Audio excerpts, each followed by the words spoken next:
ಇತ ಸಾರಿಗೆ ನೌಕರರಿಗೆ ಕಾರ್ಮಿಕ ಸಂಘಟನೆಯಿಂದ ಬೆಂಬಲ ಸಿಗ್ತಾ ಇದೆ. ಸಿಐಟಿಯು ಪ್ರಧಾನ ಕಾರ್ಯದರ್ಶಿ ವರಲಕ್ಷ್ಮಿ ಹೇಳಿಕೆಯನ್ನು ಕೊಟ್ಟಿದ್ದಾರೆ. ಸಾರಿಗೆ ನೌಕರರಿಗೆ ಕಾರ್ಮಿಕ ಸಂಘಟನೆ ಸಿಐಟಿಯು ಬೆಂಬಲವನ್ನು ಕೊಟ್ಟಿದೆ. ಸಿಐಟಿಯು ಪ್ರಧಾನ ಕಾರ್ಯದರ್ಶಿ ವರಲಕ್ಷ್ಮಿ ಅವರು ಕೊಟ್ಟಿರುವಂತಹ ಹೇಳಿಕೆ ಇದು. 25% ಮೂಲ ವೇತನ ಹೆಚ್ಚಳ ಮಾಡಬೇಕು ಅಂತ ಹೇಳಿ ಇವರು ಕೂಡ ಆಗ್ರಹವನ್ನ ಮಾಡ್ತಾ ಇದ್ದಾರೆ.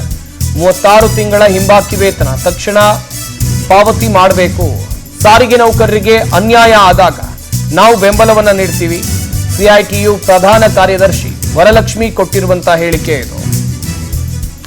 ಒಂದ್ ಕಡೆಯಲ್ಲಿ ಸಾರಿಗೆ ನೌಕರರ ಮುಷ್ಕರಕ್ಕೆ ಹೈಕೋರ್ಟ್ ಬ್ರೇಕ್ ಹಾಕಿದೆ ಅಂತ ಹೇಳಿದ್ರೆ ತಡೆ ಒಡ್ಡಿದೆ. ಈ ನಡುವೆ ಸಾರಿಗೆ ನೌಕರರು ಇಟ್ಟಿರುವಂತಹ ಬೇಡಿಕೆ ಸರ್ಕಾರ ಅವ್ರ ಜೊತೆ ಮತ್ತೊಮ್ಮೆ ಸಂಧಾನ ಸಭೆಯನ್ನ ಮಾಡಬಹುದು. ಆದ್ರೆ ಇಲ್ಲಿ ಸಾರಿಗೆ ನೌಕರರ ಸಂಘಟನೆಗೆ ಕಾರ್ಮಿಕ ಸಂಘಟನೆಯಿಂದಲೂ ಕೂಡ ಬೆಂಬಲ ವ್ಯಕ್ತವಾಗ್ತಾ ಇದೆ. ಸಿಐಟಿಯು ಕಾರ್ಯದರ್ಶಿ ವರಲಕ್ಷ್ಮಿ ಅವರು ಈ ಬಗ್ಗೆ ಹೇಳಿಕೆಯನ್ನು ಕೊಟ್ಟಿದ್ದಾರೆ. ಹೈಕೋರ್ಟ್ ಆದೇಶವನ್ನ ಈ ದೇಶದ ಒಂದು ಕಾನೂನುಗಳಲ್ಲಿ ನಂಬಿಕೆ ಇಟ್ಟಿರ್ತಕ್ಕಂಥ ಸಿಐಟಿಯು ನಾವು ಅದಕ್ಕೆ ಒಪ್ಕೊಳ್ತೀವಿ. ಅದೇ ಸಂದರ್ಭದಲ್ಲಿ ರಾಜ್ಯ ಸರ್ಕಾರಕ್ಕೂ ಕೂಡ ಅವರು ಹೇಳಿದ್ದಾರೆ 3 ದಿನಗಳ ಒಳಗಡೆ ಮಾನ್ಯ ಮುಖ್ಯಮಂತ್ರಿಗಳ ಅಧ್ಯಕ್ಷತೆ ಒಳಗಡೆ ಈ ಸಮಸ್ಯೆಗಳನ್ನ ಬಗೆಹರಿಸಬೇಕು ಅಂತ, ಅದನ್ನ ಬಗೆಹರಿಸಬೇಕು ಅಂತ ಹೇಳಿ ನಾವು ಒತ್ತಾಯವನ್ನ ಮಾಡ್ತೀವಿ.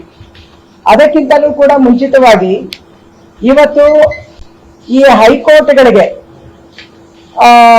ಏನು ತೀರ್ಪುಗಳನ್ನ ಕೊಡ್ತಾರೆ ಅದು ಕಾರ್ಮಿಕರ ಪರವಾದಂತ ತೀರ್ಪುಗಳನ್ನ ಕೊಡುವಾಗ ರಾಜ್ಯ ಸರ್ಕಾರಗಳು ಅದನ್ನ ಬಗೆಹರಿಸಲ್ಲ.